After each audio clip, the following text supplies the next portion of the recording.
Amigos, ¿cómo están? Bienvenidos a una edición más de OMPE Informa, espacio producido por la Oficina Nacional de Procesos Electorales. Soy Cintia Serna y a continuación nuestros titulares. En solo 2 horas y media, la OMPE obtuvo resultados al 100% de la consulta vecinal en Alto Trujillo. La consulta vecinal, el SEA nos permitió tener los resultados de las 41 mesas de sufragio a las 6:27 de la tarde. Conozca las historias de la población que votó por el sí. Todos aquí, todos hemos tenido la casita de estera con sus palitos, forrado con su plástico o mantas de costales. En nuestra entrevista central, le contamos cómo se efectúa la rendición de cuentas postelectoral. El plazo legal vence a los 15 días siguientes de declarado por concluido el proceso por parte del jurado. Partidos políticos que participaron en las elecciones congresales extraordinarias 2020 requieren reconectarse con la población y sus bases. Si uno quiere tener la representación de la población, pues tiene que conocer a qué población va a representar. Además, cómo se comportó la población y qué reflejó su voto. A un proceso electoral extraordinario, resultados extraordinarios y no se van a volver a repetir. Todo esto y mucho más en OMPE Informa.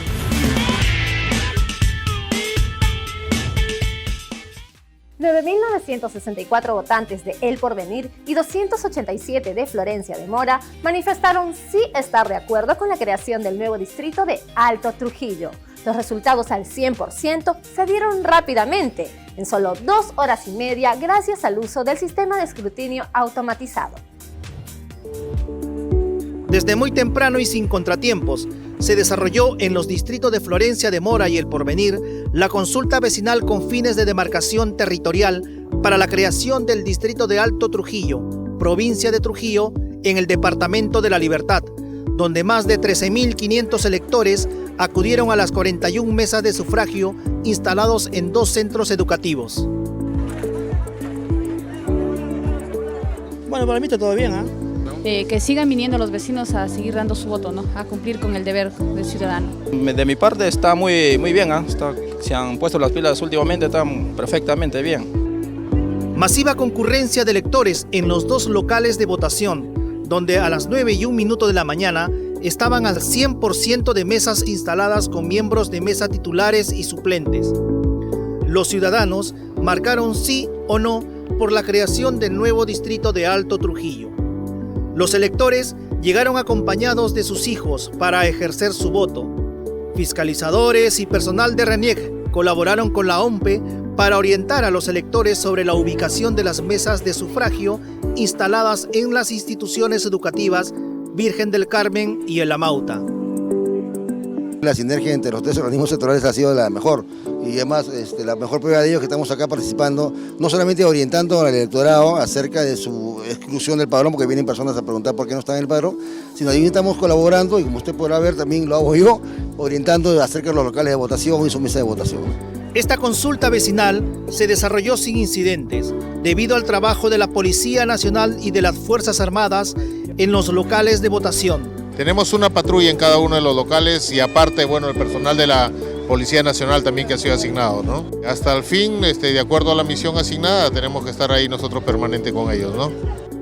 Tras la culminación de la consulta vecinal, se llevó a cabo el conteo de votos y transmisión de resultados con el apoyo del sistema de escrutinio automatizado, el SEA.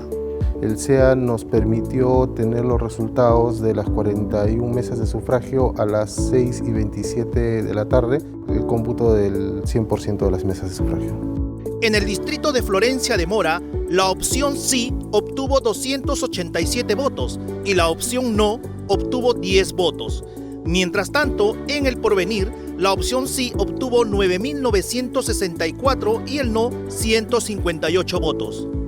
En la consulta vecinal para la demarcación territorial del nuevo distrito Alto Trujillo, en la convocatoria realizada por el Jurado Nacional de Elecciones, establecía que el cómputo de los resultados tenía que ser de manera independiente por cada uno de los sectores, es decir, el distrito del Porvenir y el distrito de Florencia de Mora.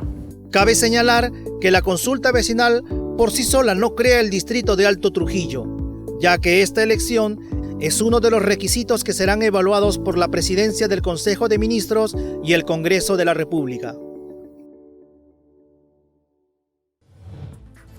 Ahora esta consulta vecinal ejecutada por la OMPE irá al expediente que está en manos de la Presidencia del Consejo de Ministros. De su evaluación dependerá si pasa al Congreso de la República, donde se decidirá si se convierte o no en distrito. En el siguiente informe conozcamos algunas historias de la población que votó por el sí. Cuando hablamos de Trujillo, por asociación viene a nuestra mente el mejor calzado del país. Pero no es la única actividad en auge aquí. La industria de la construcción es otra de las actividades económicas que sirven de sustento a las familias que en este centro poblado se instalaron en la década de los 90. Transportistas, taxistas, mototaxistas, cerrajeros, carpinteros y trabajadores de ladrilleras son los oficios que en su mayoría desempeña la población. La consulta vecinal de Alto Trujillo, que obtuvo un sí mayoritario, tiene como antecedente la conquista de los arenales por migrantes provenientes de la sierra de la región Libertad. Aquí llegaron provistos de palos, esteras y cartones como insumos para construir sus casas.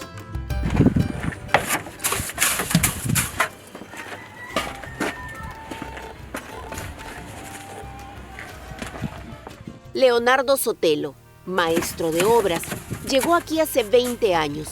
Quería ser contador, pero al convertirse en padre de 4 niños, se sumó al grupo de especialistas en construcción. Y ahora quiere construir un futuro con mayores oportunidades para sus hijos. Quiero lo mejor, que ellos algún día sean profesionales de lo que yo no he sido. Las necesidades necesitamos, por decir acá, pistas y veredas, necesitamos parques, campos recreativos.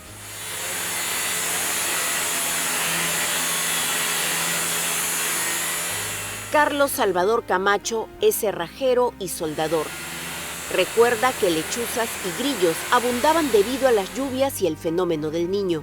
Esta zona es un arenal movedizo, ¿no? Al inicio no podían entrar las unidades de las movilidades, no podíamos, teníamos que cargar las cosas hasta llegar al punto donde vivíamos. Todos aquí, todos hemos tenido la casita de estera con sus palitos, forrado con su plástico o mantas de costales. Así hemos vivido todos, mucho tiempo. En este arenal planificaron juntos zonas para mercados y parques. Crecieron y lograron que el 50% de la población pueda tener agua y luz, pero la otra mitad aún no las tiene. Solo los valientes consiguieron un lote y se quedaron a vivir en él. Lograda su permanencia durante décadas, acudieron a las urnas para cumplir con uno de los requisitos que se exigen para la creación del distrito: obtener un sí mayoritario en la población. Tras la evaluación del expediente y el cumplimiento de otros requisitos, la PCM y el Congreso decidirán si ellos logran ese sueño de convertirse en distrito. ¿Sabía usted que luego de las elecciones los partidos deben rendir informes sobre los gastos efectuados en campaña? En nuestra entrevista central les explicamos la finalidad y el procedimiento que deben seguir los partidos y los candidatos que participaron en las últimas elecciones congresales. Nos encontramos con Margarita Díaz Picasso, gerente de supervisión de fondos partidarios de la OMPE, con quien vamos a tratar el tema relacionado a la rendición de cuentas de este último proceso electoral. ¿Qué es lo que deben y cuándo deben presentar información financiera los partidos? Primero, recordar quiénes son los obligados a presentar la rendición de cuentas. Por un lado tenemos a los partidos políticos y también a los candidatos y candidatas. Entonces tenemos dos vías, una de partidos y una de candidatos y candidatas. Recordemos que en ambos casos están obligados a presentar, porque a veces sucede que un candidato nos dice, ya presentó mi partido, sí, pero usted también tiene que presentar. Entonces, eso es lo primero que hay que señalar, candidatos por un lado y partidos por otro. ¿Qué es lo que se debe rendir? Esa es la segunda gran pregunta. Yo debo rendir todo lo que he recibido, tanto lo que es dinero en efectivo, el dinero obviamente bancarizado, que es una UIT o más, los bienes que me hayan podido, por ejemplo, donar. En algunos casos a veces donan bienes para alguna rifa o para alguna actividad particular. Ese bien se tiene que cuantificar y se tiene que dar un recibo de aportación que también está en los formatos en nuestra página web. Un recibo de aportación indicando quién me aportó, qué bien me aportó y a cuánto asciende la valorización del bien. Muchas veces nos preguntan, pero ¿cómo sé cuánto vale? Un valor relativo de mercado, digamos, ¿no? Lo que vale en el mercado normalmente. Eso es bien importante. A veces, por ejemplo, también resulta que hay personas que prestan inmuebles para, por ejemplo, que sea un local de campaña. Algún vecino, alguna vecina, algún pariente que simpatiza con la causa de un partido político le presta un local. Ese local también tiene que cuantificarse. Se cuantifica más o menos lo que costaría alquiler en el barrio, por la dimensión de la casa, etcétera, o del departamento, según sea, y se coloca también ese aporte. Recordemos también que si se han recibido créditos, tienen que colocarse esos créditos, porque a veces puede ser que el partido político no haya tenido disponibilidad de dinero en efectivo o bancarizado, mejor dicho, y tiene que tener un crédito, pide un crédito a una entidad financiera. Ese crédito también lo tiene que colocar. Entonces, todo lo que he recibido por un lado, pero también todo lo que he gastado por otro lado, porque así como recibo, gasto. Entonces, por ejemplo, de repente se gastó en una caravana, de repente se gastó en merchandising, ¿no? En llaveritos, de repente se gastó, por ejemplo, en alguna actividad pública, hay que alquilar el megáfono, hay que alquilar sonido, las luces, todo eso también se tiene que cuantificar y se tiene que colocar, por supuesto con su respectiva facturación o comprobante de pago. En los casos en que no exista comprobante de pago, con una declaración jurada. Toda esa información está bien detallada en nuestra página web. Lo importante y lo que debe guiar, digamos, la rendición de cuentas para que no haya error es la pregunta que se hace a la candidata, el candidato es todo lo que ingresa y todo lo que egresa con motivo de la campaña, todo lo debo de colocar. ¿Qué pasa si yo, por ejemplo, como partido político deseo rendir cuentas antes de que salga la resolución del jurado? Lo que están haciendo en algunos casos es ir llenando ya los formatos de rendición de cuentas y nos los están haciendo llegar. Eventualmente, si después quieren hacer alguna rectificación, también la pueden hacer. De repente, después de chequear el balance, ven que algún pequeño dato puede estar errado o que faltó información y la colocan. El plazo legal, que es muy buena tu pregunta, el plazo legal vence a los 15 días siguientes de declarado por concluido el proceso por parte del jurado. Todavía no estamos entonces en esa etapa, pero sí es bueno que ya nos hagan llegar sus consultas, que visiten nuestra página, que revisen nuestros formularios, que además han sido adecuados porque recuerda tú que ahora hay fuentes de financiamiento que también son ilícitas y ha habido algunos cambios en la normativa. Entonces hemos adecuado y mejorado nuestros formatos para que la rendición sea mucho más amigable, mucho más sencilla y que haya menos posibilidad de error por parte de los partidos y candidatos. ¿Cuántos partidos tienen que rendir cuentas? Todos. ¿Cuántos son? Los 21 partidos que están en contienda, que han estado en contienda. ¿Y los candidatos? También, todos y todas los más candidatos. O menos, más o menos unos 3.000 y un poco más. Ese es más o menos el universo. Ahora, hay que recordar que en caso que no se rinda, se va a iniciar un procedimiento sancionador. Así como se inició y se están concluyendo ya varios procedimientos contra autoridades, candidatos y movimientos regionales por las elecciones regionales y municipales, a quienes no rindieron se les ha iniciado un procedimiento. Igual se va a iniciar a quienes no nos rindan esta oportunidad. Entonces, sí exhortarlos a que cumplan y evitar cualquier tipo de multa, que evidentemente nuestra idea no es colocar multas ni imponer multas, nuestra idea es que todo el mundo cumpla. ¿Cuáles serían esas multas? Mira, va de entre 10 a 30 OITs y en algunos casos por algunas infracciones puedes llegar hasta 250 OITs. O sea, las multas son bastante onerosas y nuestra intención es no imponer, como te decía, las multas, sino que todos y todas cumplan, porque creo que es importantísimo que la ciudadanía conozca de dónde viene el dinero que financia la política en el Perú.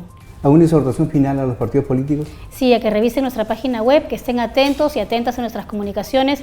Vamos a hacer también capacitaciones, que ya los hicimos también el año pasado, pero vamos a reforzar las capacitaciones para que las rendiciones sean cada vez más sencillas, más rápidas y, por supuesto, con las mayores facilidades para que ustedes puedan rendir sus cuentas a tiempo y como debe de ser. Muchas gracias, amigos. Volvemos con OMPE Informa.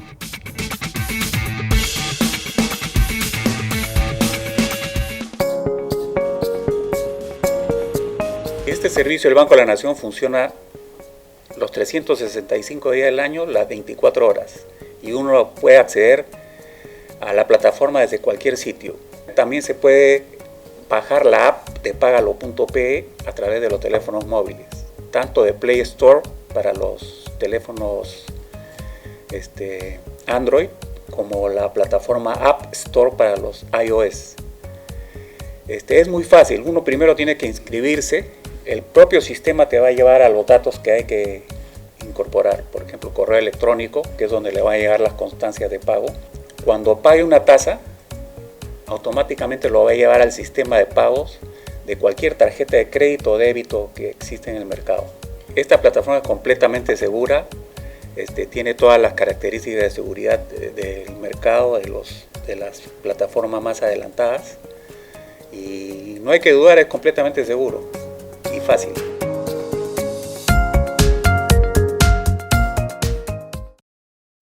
Es momento de presentar tu declaración anual y la SUNAT ha preparado una web especializada con información y herramientas que te permitirán informarte, saber la fecha que te corresponde declarar, cómo prepararla y los medios y plazos establecidos. Puedes acceder desde cualquier dispositivo, computador, laptop, tablet y smartphones. Solo debes ingresar desde tu buscador a renta.sunat.gov.pe, en donde encontrarás simuladores para realizar cálculos y elaborar tu declaración según te corresponda, videos y demos tutoriales que te asistirán en el llenado de tu declaración, pagos, trámites, fraccionamiento y todo lo necesario para hacer posible tu declaración.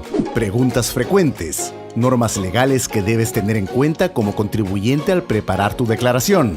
Además, cuentas con accesos directos al cronograma de vencimiento, formularios, buscador y un convertidor de texto a audio en caso tuvieras limitaciones para la lectura. Recuerda, el vencimiento comienza desde el 25 de marzo al 8 de abril, de acuerdo con el último dígito de tu RUC. SUNAT, juntos cumplimos con el Perú.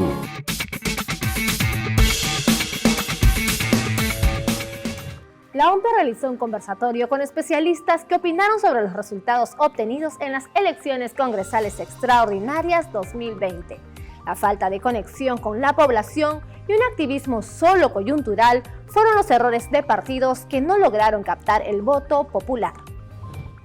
Según los expertos, el rápido avance porcentual de algunos partidos políticos se debe a su capacidad de organización y activismo constante que dejó atrás a los partidos tradicionales que solo reanudan sus campañas y se acercan a la población ante cada jornada electoral. Entonces el proselitismo del día a día, el proselitismo de la marcha, del pasacalle, es lo que va a estar marcando la diferencia, y creo yo que esto ha dejado descolocado a algunos partidos tradicionales que han perdido este contacto y por lo tanto con las bases, y por lo tanto esta capacidad de hacer ese proselitismo del día a día.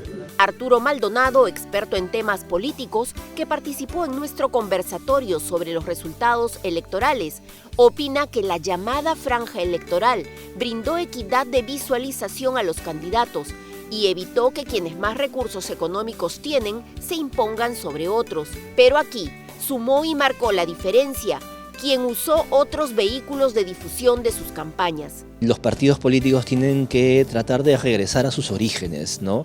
A los orígenes donde efectivamente el dirigente iba a las organizaciones populares de base. Uno se da cuenta, por ejemplo, visitando las locales departamentales de algunos partidos políticos, ¿no? Uno se da cuenta del vacío que existe en esta organización partidaria, ¿no? Muchas veces los locales partidarios están cerrados, no hay una vida orgánica, incluso en partidos que se suponían tenían esta capacidad de movilización. Dicho por los expertos, es entonces que las actividades religiosas y las marchas de los considerados grupos pequeños fueron haciéndolos crecer, pues usaron las movilizaciones y la religión para el proselitismo constante. Yo creo que ahora la han perdido, ¿no? Han perdido este enraizamiento en la sociedad, como se llama, este contacto con, digamos, las bases, han perdido sus bases, digamos, de alguna manera, y esto ha sido reemplazado por estos, digamos, vehículos partidarios que usan otro tipo de organización para estos fines políticos. ¿Y por qué la gran cantidad de ofertas políticas no cautivó al elector? Una oferta muy grande confunde mucho al elector y por lo tanto una oferta más chica y más ordenada podría ser beneficiosa. Tratar de mirar cómo a través de la legislación, pero también de manera orgánica, organizamos mejor la oferta partidaria, reduciendo el número de partidos políticos. Ya se está avanzando en esto, ¿no? Es decir, por ejemplo, ya la próxima elección, el 2021, ya la Valle se va a aplicar y eso depurará una gran cantidad de partidos políticos, ¿no? Entonces ya una oferta más pequeña se supone que podría ser más consistente, facilitando al elector la capacidad de informarse y por lo tanto de decidir. Esta fue una mirada a los partidos políticos que definitivamente deben dejar lecciones para su futura participación electoral. Otro de los temas que concitó gran interés es conocer desde sus raíces a una comunidad de electores. Las características de la población migrante también fueron analizadas en este conversatorio.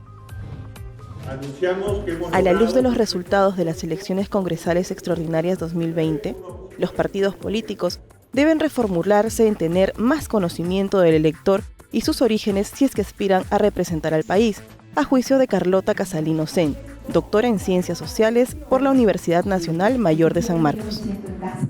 Me parece que por varias razones estructurales que he señalado, por ejemplo, el no tomar en consideración a los inmigrantes, el que los partidos no se han adecuado a los procesos sociales, sociopolíticos, económicos que se ha vivido a lo largo del siglo XX, la poca adecuación a la incorporación de nuevos grupos sociales al padrón electoral, ha hecho que los resultados de estas elecciones hayan sido altamente fragmentados, que incluso llegan a un nivel de atomización, ya que ningún partido ha logrado una votación que le dé una mayoría segura dentro del Parlamento.